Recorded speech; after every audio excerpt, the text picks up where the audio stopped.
ผู้เว้นค้าหรือค้าหลังโดนโอ้สร้างหารถดีๆรถเริ่มๆมาให้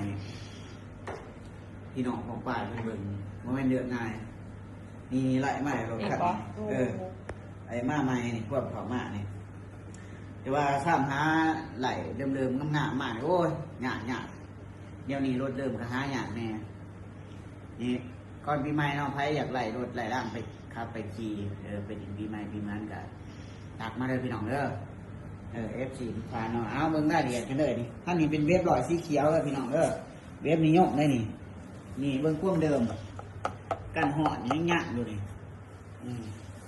พอก็ยังเหลื่อมๆใช้เดิมๆจากโรงงานไปเลยพี่น้องเด้อ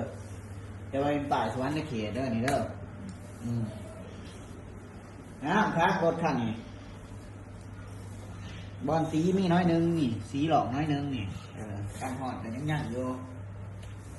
นี่เบิ่งข้างหน้าเบิ่งอันนี้เหลื่อมใสว่าตีหยาเลยรถนี่นี่บางคอมเตอร์มันขึ้นเท่าไหร่คอมเตอร์ขึ้นเพียงแต่10,000 ป่ายเท่านั้นหมายความว่าจะคล้องเดิมเพิ่นจะหักษาดีสมควรแล้วรถนี่เนาะโอ้ยงะนะสรุปแล้วรถคันนี้เอาฟังเสียงเบิ่งเดี๋ยวฟังเสียง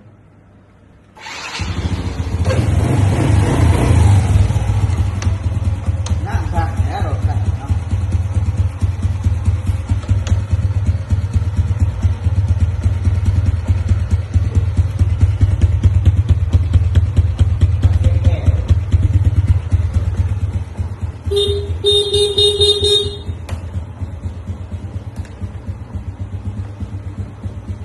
ไฟไหลบ่ได้เบิดเนาะ